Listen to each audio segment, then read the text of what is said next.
The Houston Texans, in the midst of free agency, continued to fix their offensive line, or at least add pieces to it. Yesterday, they made a trade. They traded for Vikings guard Ed Ingram. And guess what, guys? Ed Ingram was once a second-round pick. But here's the problem. He was a second-round pick, and the Vikings traded him to you for just a sixth-round pick. I wonder why. Well, let's take a look at what happened with Mr. Ingram this past year, because he wasn't making that much money. $6 million in the last year of his rookie contract. They did make some additions in free agency, the Vikings did, on the offensive line. But Ingram was benched last year after week 10. He struggled, allowing 5 sacks, 25 pressures, and 16 quarterback hurries in 9 starts. He never played another snap. So when you factor that in, after the Texans traded Laramie Tunsil for a 3rd and a 7th round pick in this year's draft, a 2nd and a 4th in next year's draft, and that they also traded Kenyon Green for C.J. Gardner-Johnson, the Texans have replaced those two, in a way, with Kenyon Green and Laken Tomlinson. Can you guess where Laken Tomlinson ranked in one-on-one pressure rate last year, Sean Mapes? I know this is a tough one. It's a weird, nuanced offensive line statistic. But pressure rate, more or less pressure rate. Yeah, one-on-one pressure rate. Okay. Where did Laken Tomlinson rank in terms of that? Well, to me, he's just kind of like a journeyman guard who starts for different teams. So I'm going to say like slightly below average. 4th. Oh. He is the 4th best? Worst in terms of pressure allowed. So that's the guy that you signed. Okay, well. Can you guess where Ed Ingram ranks in terms of highest one-on-one pressure rate allowed among all guards? Well, Tomlinson's obviously like kind of the depth piece there. You know, you're just trying to steady hand, back up Kendrick Green type. This guy must be the guy they figured to be a starter to replace Shaq Mason. So he has to be middle of the road. I saw in the tweet he was a former 2nd-round pick. Sean, literally the worst in the NFL. He is the worst. He was number 1 in terms of highest one-on-one pressure rate. So you got rid of Kenyon Green, who was 3rd, by the way. Bronze medal. It is incredible that you got anything for Kenyon Green, but you signed Laken Tomlinson and you traded for Ed Ingram. I do not know what the hell it is that the Texans see in these guys, and by golly, Cole Popovich, I hope that you've got the genetics of your father, Greg Popovich, and can be the greatest offensive line coach ever, because you're going to effing have to be with these guys. Oh, my God. This is who they're going to protect C.J. Stroud with? This is what we're doing? This is it. This is the plan.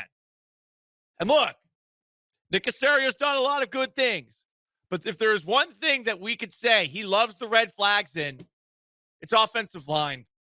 He is like a woman obsessed with biker gang members, you know? I can fix him. I'll help him settle down. I'll get his life back on track. A lady who likes the bad boys. Guess what? The bad boys generally stay bad. You can't break them. You're not a horse wrangler. You're just a woman that's hot. You're not going to be able to fix this guy. And I don't know that the Texans can fix these offensive linemen, because it's just Nick Caserio, when it boils down to it, despite a lot of victories in the personnel department over the last couple of years, I do not trust this guy when it comes to acquiring offensive linemen. I don't. Shaq Mason had one good year. Last year, he stunk. You drafted Kenyon Green. Whoops. That's been bad. You feeling good about Juice Scruggs going into year 3? I'm not. How about Blake Fisher going into year 2? I suppose I'm feeling better than I am about Juice Scruggs. So this is what the Texans are doing on the offensive line. And it's strange. They're bringing in projects, to put it politely, on the offensive line. I can fix him. And then they're obsessed with defensive ends. I like defensive ends, and I cannot lie. You other brothers can't deny. When a pass rusher's on the edge and he's getting in a quarterback's face, you get sprung. They've brought in a lot of defensive ends. They've brought in a lot of, but they were fine at defensive end. Daniil Hunter, Will Anderson. They've brought in a bunch of special teamers, expensive special teamers. I'm not liking the plan right now, and I'm curious as to what the Texans are going to get for an offseason grade. But right now, I can understand why some rando by the name of, what's his name? I found this guy online, and I was like, you know what? I like the cut of his jib because unlike most P words who, when it comes to grading prospects, are never harsh, grading off seasons, grading drafts, generally no one ever gets lower than a C these days. So everyone passes, which is insane. No one even gets Ds. That's what she said. The Texans, per this rando, Frank Schwab, got an F to this point. And you know what? I would probably give him a D because the CJ Gardner-Johnson trade is really good, but I don't know what they're doing on the offensive line. They're spending a lot of money on defensive ends and special teams players. Where's the offensive lineman? Where's the tight ends? That's all. So, look, still plenty of time left, and I do trust Nick Caserio running the ship. I do not think that, like some psychos online calling for Nick Caserio's head, I think y'all need to back off a little bit. But priority number 1, 2, 3, 4, 5, 6, 7, 8, 9, 10, 11, and 12 this offseason were making sure CJ Stroud doesn't die. And have you addressed that? No, you brought in 2 of the worst offensive linemen available, it seems. At least based off of this one specific metric, pressures allowed one-on-one. So, don't know what the plan is. And everyone's got their types. You know, some people like ladies with guns upstairs. Others like ladies with donks. Maybe some like just the archetype of a soccer player. I would say that's what I am all about. But here's the thing.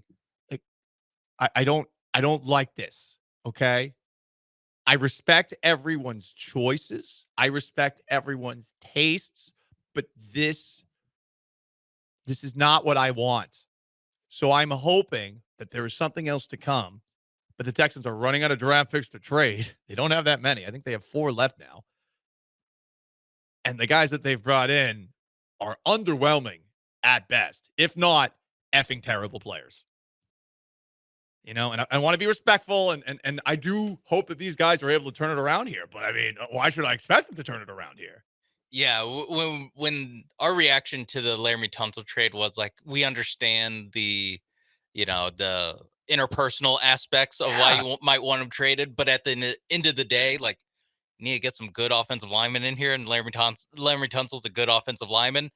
This strategy seems to be banking a lot on, hey, we're going to try real hard. We got a bunch of guys that are going to come in and work hard. They're going to work hard. They're going to understand a new scheme, a better scheme from last year, because we got Strausser out of here. We got Cole Popovich in.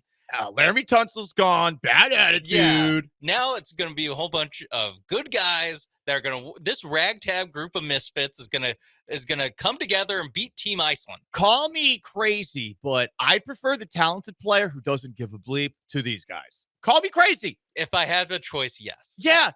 At the end of the day, just give me the guy who can play. I like talented players at the NFL level. And, I saw a couple of people online were posting clips of Ed Ingram. Yeah. One rep where he looks good. By the way, you got help from a running back shipping Jalen Carter from the Philadelphia Eagles. I saw that. And I'm like, okay, here we go again. Use one clip and say, like, yeah, Nick Caserio gets it. And I mean, okay, well, how about we find all the bad ones of him? Because I'm sure there's plenty of them. He was the worst in one-on-one pass rush win rate. I'm sure there's some losses on tape. He was benched and never played another snap, Sean. The guy didn't even get in on special teams like field goal block or punt block. Like the guy didn't even get in there. So Ed Ingram, Laken Tomlinson, that's the plan right now. And getting rid of Laramie Tunsil, also part of the plan. All I'm saying is, don't like the plan to this point. Yeah, what's the plan? I don't. If this is the plan, I don't like it. So that's all I'm trying to say.